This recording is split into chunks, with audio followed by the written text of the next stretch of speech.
Hello, world. Just wanted to let you know that I love you. I don't know why it's so blurry. Woo!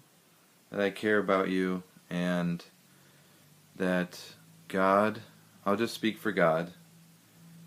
Um, he loves you so much that it doesn't actually, you know, matter at the end of the day what you do with your life because we're going to heaven and all of these good things are going to happen. And, it's actually kind of inevitable that you'll discover your true self, etc., etc. And, that change is inevitable, and you're always changing, and you're always learning and adapting, you could say.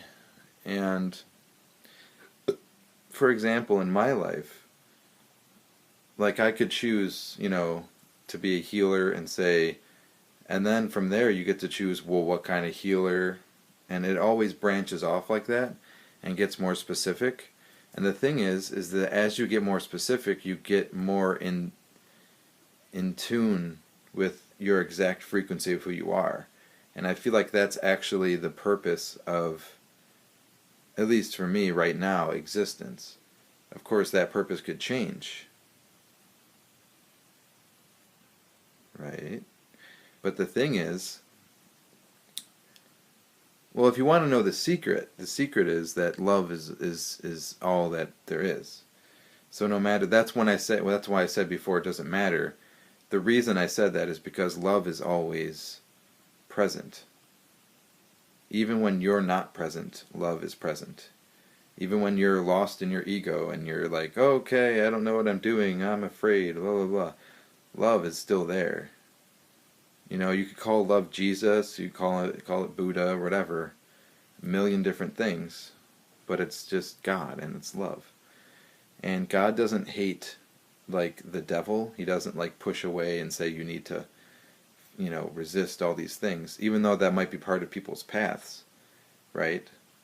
But the reason for that resistance would be love, so they can learn to love themselves more deeply. That's what God, I guess you could say, wants from us, is for us to remember that we're God, and to remember that we're love, and that we always have been love, and that your soul is love, and your spirit, the Spirit, is love. The Spirit that was in Jesus Christ, the Holy Spirit, the Spirit that was in Buddha, which he called like nirvana or enlightenment or nothingness, it's just love. The Spirit that's in Eckhart Tolle, where he calls it being present or presence, it's love. Beingness is love. And that's why a lot of the times I don't make these videos, because I'm just repeating the same thing over and over and over and over and over and over. Because it's the same message, it doesn't change. It's, I love you. I mean, what else am I going to say? I love you. Oh, it's another day. Guess what? I still love you. I'm wearing different clothing. I love you. My beard grew longer. I love you. What? That's pretty much it. Oh, did I do yoga today? No, but I love you. Another day I might do yoga, same message, I love you. My chakras aren't balanced, I love you. My chakras are balanced, I love you. I'm finding my true purpose, I love you. I'm lost, I love you.